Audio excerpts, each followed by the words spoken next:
नमस्कार दोस्तों। तो आज की कहानी का शीर्षक है भाषा विद्वान। यह बात उन दिनों की है जब राजा कृष्णदेव राय के दरबार में रहते तेनालीराम को काफी समय गुजर चुका था और उनकी विद्वत्ता की कहानियां दूर दूर तक फैल चुकी थी। एक दिन की बात है कि राजा कृष्णदेव राय के दरबार में एक अत्यंत विद्वान ब्राह्मण आया। उसने महाराज को अपना परिचय देने के बाद कहा, राजन, मैंने सुना है आपके पास एक से एक विद्वान दरबारी है। आपने ठीक सुना है ब्रह्मदेव, हमें अपने दरबारियों की बुद्धिमत्ता पर गर्व है। महाराज बोले, तो क्या आप या आपका कोई दरबारी बता सकता है कि मेरी मातृभाषा क्या है? कहकर उस ब्राह्मण ने धारा प्रवाह बोलना आरंभ कर दिया।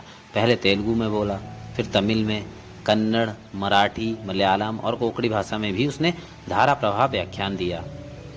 वह जब भी जो भाषा बोलता था लगता था वही उसकी मातृभाषा है, क्योंकि प्रत्येक भाषा पर उसका पूर्ण अधिकार था। सभी दरबारी चुप, कोई समझ नहीं पाया। महाराज ने तेनालीराम की ओर देखा, तब वे अपने स्थान से उठे और बोले, महाराज, मेरी प्रार्थना है कि इन विद्वान अतिथि को कुछ दिन अतिथि गृह में ठहराएं तथा उनकी सेवा का अवसर मुझे प्रदान करें।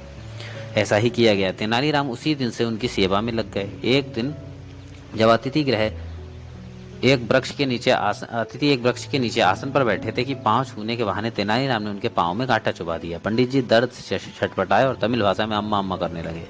तेनालीराम ने वैद्य को बुलाकर तत्काल उनका उपचार कराया। दूसरे दिन विद्वान सभा में आए और बोले, महाराज, आज चौथा दिन है, क्या मेरे प्रश्न का उत्तर मिलेगा? महाराज कृष्णदेव राय ने तेनालीराम की ओर देखा तो वे उठकर बोले, महाराज, इनकी मातृभाषा तमिल है।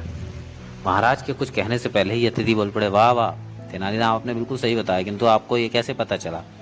हे सम्मानित अतिथि, आपके पाँव में जब मैंने कांटा चुभाया था तब आप तमिल में अम्मा अम्मा पुकार रहे थे। इसी से मैंने अनुमान लगाया कि आपकी मातृभाषा तमिल है, क्योंकि जब व्यक्ति किसी दुख या तकलीफ या संकट में होता है तब आडंबर छोड़कर अपने वास्तविक रूप में आ जाता है और अपनी स्वाभाविक भाषा में अर्थात मातृभाषा में अपनी माँ और परमात्मा को याद करता है। यही जानने के लिए मैंने जानबूझकर आपके पाँव में कांटा चुभाया था।